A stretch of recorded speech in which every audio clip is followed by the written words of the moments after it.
Hello and welcome to Garden of the Black Roses. This is Fanfiction. Dreams of the Undead, Arc 1, Chapter 2, Ordinary Day, Yami's point of view. We were walking out of the school gates when the amethyst-eyed one caught our eyes. The scent of his blood always enticed us from afar, and today was no exception. I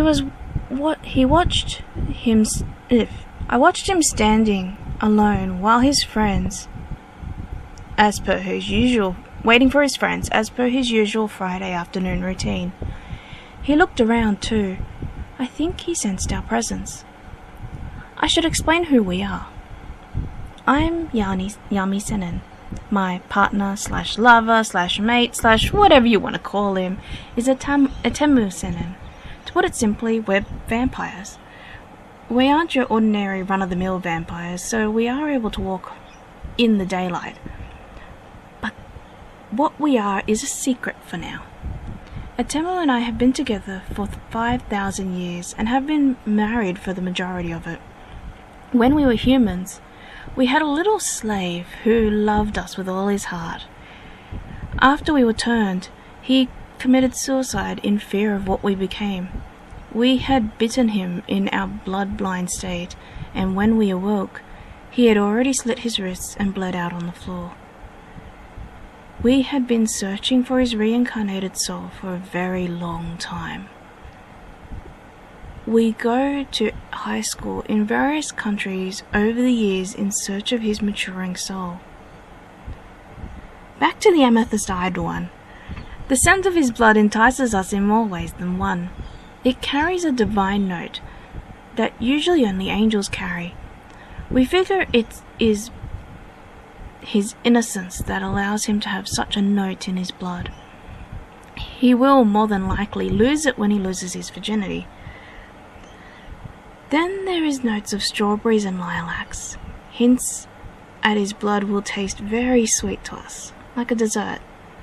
Lastly, there is the faintest hint of cinnamon, the same hint of cinnamon that our slave lover had when we smelt his blood.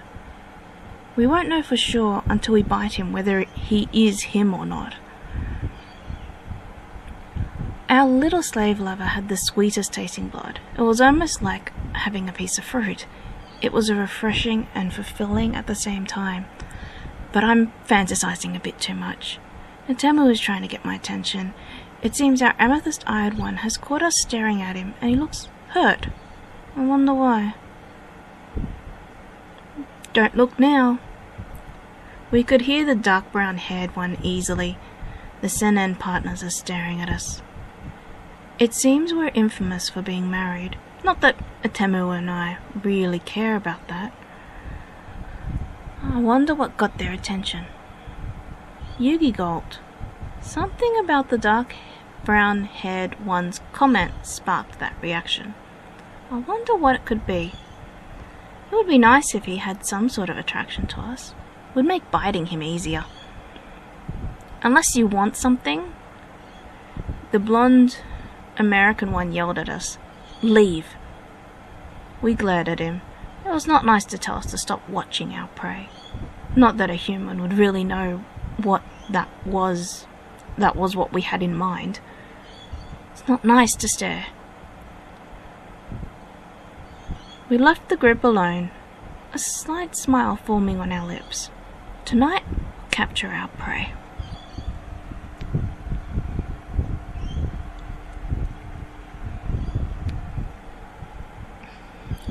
Atemu and I followed the amethyst-eyed one and his friends to the mall, where they met up with more friends and, to our surprise, another vampire. It took us a while to find out where they disappeared to, but when we did, we found out something about our amethyst-eyed prey. He could really sing. I recognized the song as Affirmation by Savage Garden, and we began to watch as he lost himself to the music. I knew he could sense our presence as he looked up at us with an almost annoyed look. He shut his eyes and took a deep breath. I believe forgiveness is the key to your unhappiness, he sang. staring directly back at us. He was sending a message. He, or at least our slave lover's soul, forgives us and knows we're unhappy because of what happened to us, and then to him. He looked away, singing the next line, before looking back up at us pointedly. I believe in love surviving death into eternity. I briefly glanced at Atemu. We could have taken that two ways. Either he loved us up until and after he died, or his reincarnated soul loved us as well, which meant his love for us was truly eternal.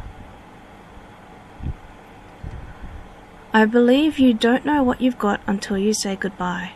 He kept singing, not realizing he had shocked us to the core, before he handed the microphone to a black-haired child, before sitting down out of our viewing range. We moved away from the window and found a seat ourselves. He has to be Heba's reincarnation, Atemu said with his hand over his heart, as if to calm it down. Why else would he direct those lines at us? What about the last, though? I asked softly. Does that mean he regrets killing himself?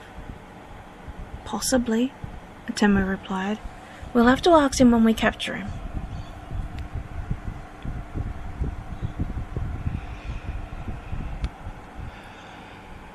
We waited at the intersection where Yugi usually left his friends to head off towards their homes. The intersection where he usually started his journey alone. Are you sure you'll be okay, Yug? The blonde one asked our amethyst-eyed one. I looked at Atemu curiously. Nickname or real name? I asked through our mind link.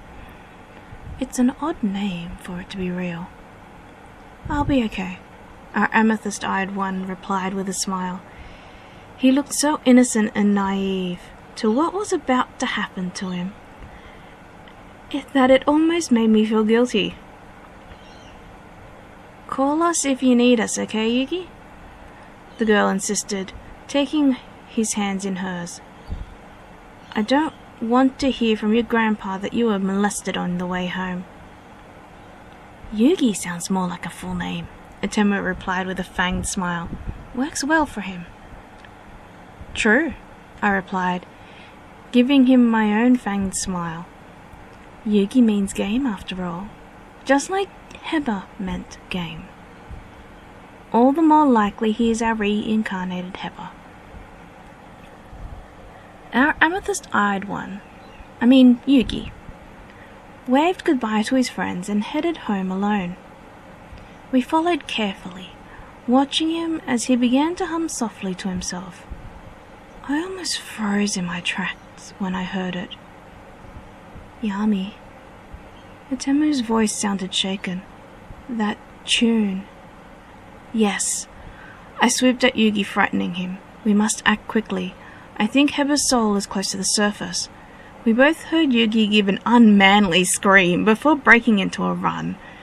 It was a task trying to keep up with him as he dodged through the small alleyways and into the park trying to lose us.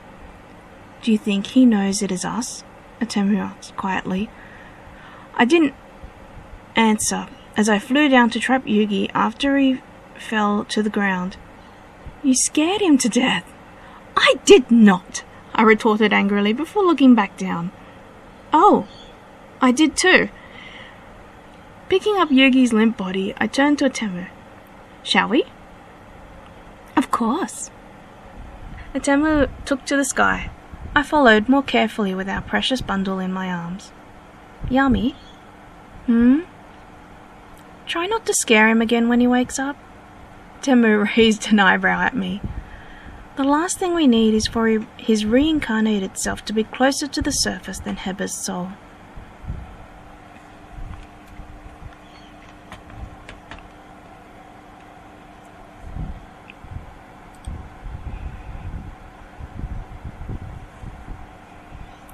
Chapter 3, since they're short.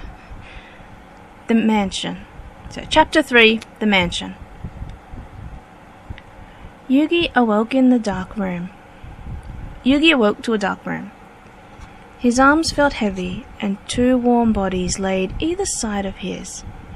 He tried to look through the darkness to discern where he was.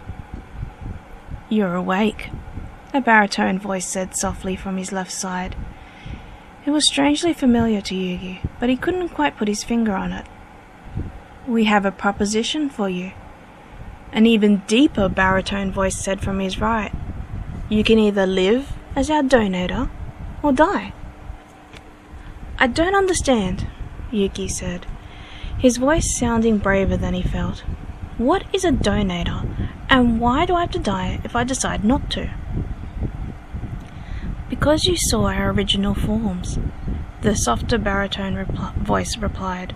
"As creatures of the night, we have a law that no human can see our original forms unless they are a slave, a donator, or prey that will soon be dead."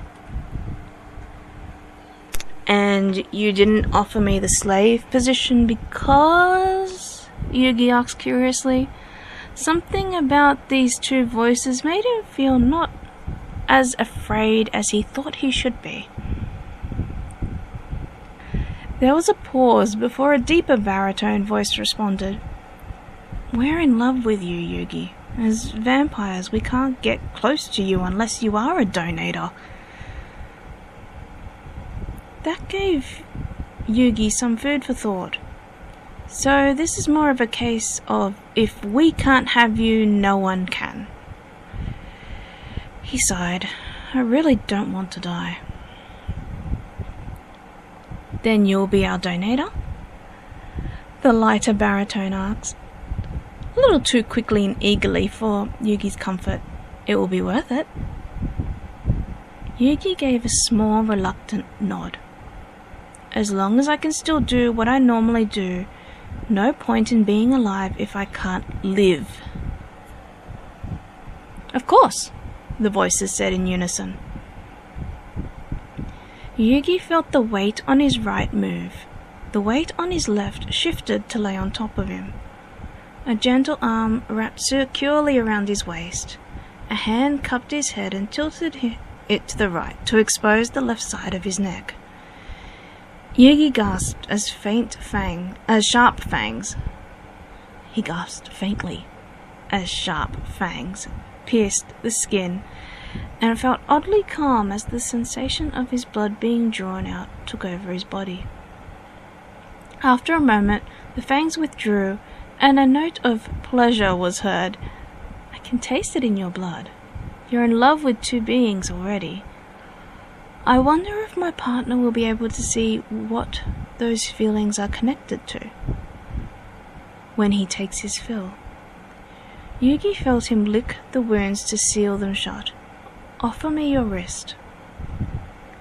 Yugi obediently lifted his left wrist and felt the vampire briefly bite, drink, and lick his wrist before placing a thick cuff on it. He must have looked confused as the deeper baritone voice chuckled at him.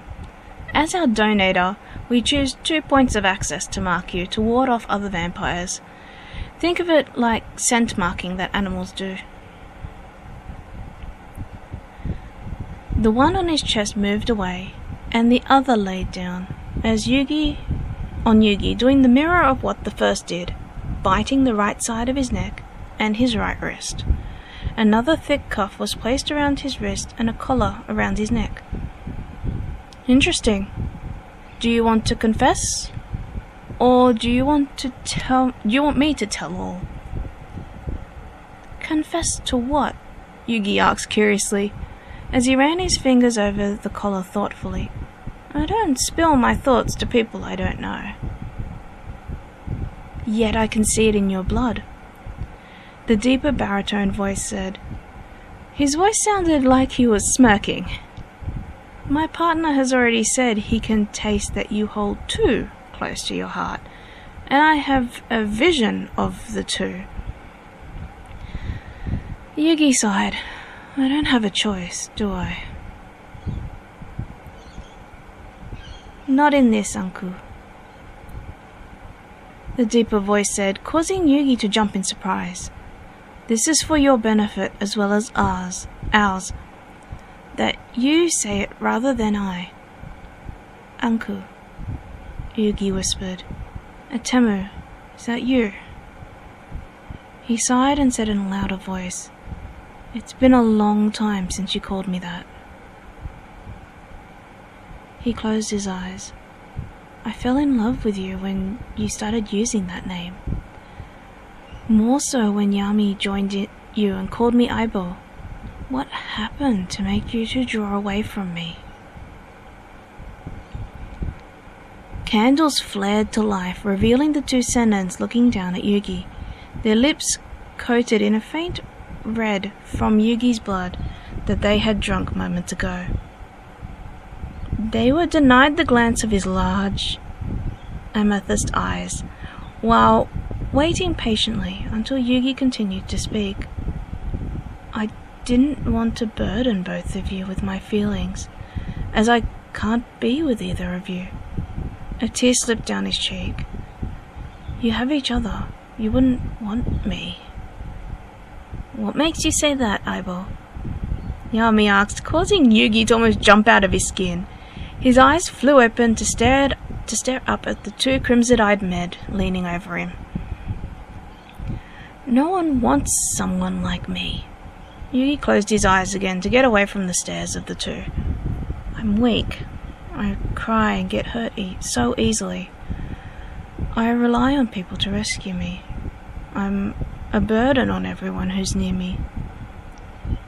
Don't say that, Uncle, Atemu snapped, a bit more forcefully than he intended, causing their new donator to try and shrink into the bed. He leaned over and gave Yugi a gentle kiss on the lips. A small squeak was all he needed to push his tongue past Yugi's lips to explore thoroughly before breaking the kiss. He pulled away to allow Yami to do the same. You're strong in your heart. You're compassionate, forgiving, and loving to everyone you meet. We don't think you're a burden. We chose you as our donator because we are in love with you as well. Really? Yugi asked in surprise once Yami broke his kiss with him. Then why did you pull away from me before? We were told that you were like us, but hiding it, Yami answered in a whisper. The succubus stated that you were going to kill us once you got close, so we pulled away to observe. He nuzzled his head against the left side of Yugi's neck. A supernatural can't hide what they are past the age of 16. Yugi gave a very nervous laugh that made the two vampires stare down at him once more. About that, I suppose I'm allowed to talk about it now. The two gave each other worried looks before looking back down at Yugi. It all started when my grandpa found an injured angel whilst he was on a dig in Egypt. He took the angel in and cared for her. Eventually, they fell in love, and she gave birth to my father. Being part angel, he couldn't go to heaven for training until he earned his wings on his 16th birthday. But he fell in love with a human girl, who waited 5 long years before he returned from his training. They married and had me.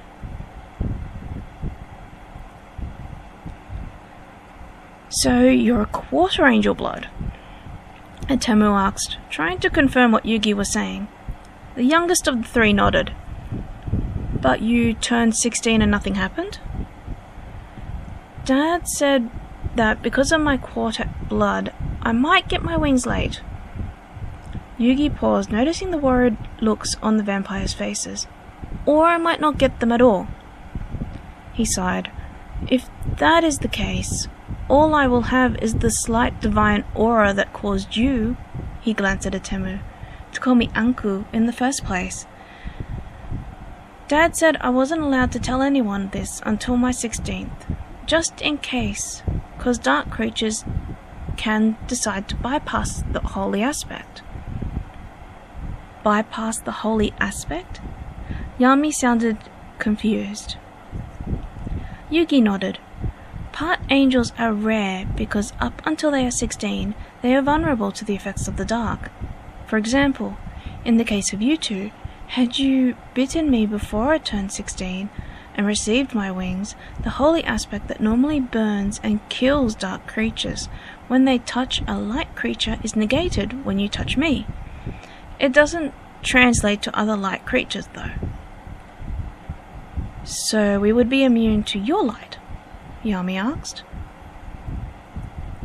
Yugi nodded. It could still happen though. If I'm a late bloomer, then you will be immune to the effects of my wings because you have both bitten me. I am a part of you, both of you, and therefore cannot be burned by my light. That was what we were worried about, Atemu said softly. You see, Yugi, we aren't just vampires. We are a part of the original 8 vampires, the ones who cast the dark magic to transform from being human. We wanted to ensure the safety and security of Egypt. Yami and I were married back then, and I was pharaoh and Yami was my queen. Little did we know that such a decision would cause us to lose the one person we both loved.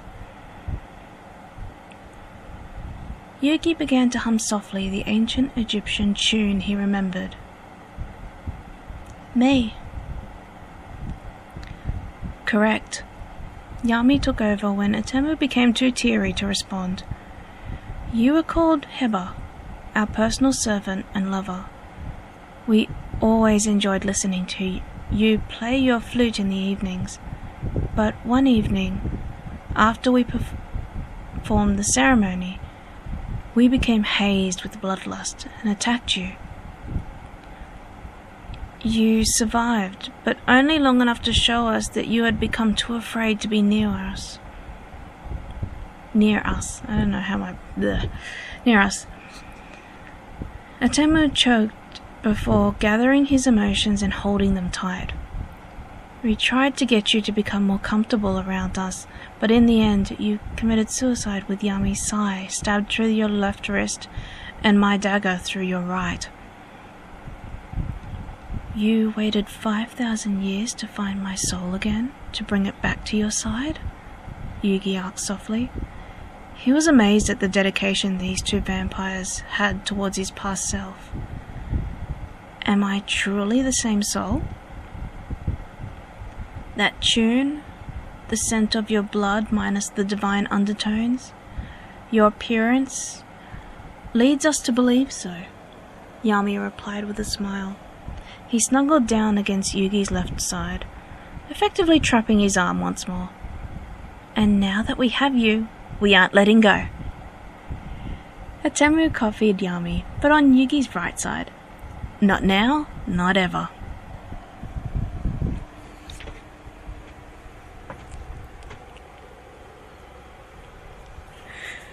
Well, that's the end of that chapter. If you enjoy it and want to hear more, please like and subscribe and comment below. If you got any ideas for this story or any of the other stories, feel free to comment as well.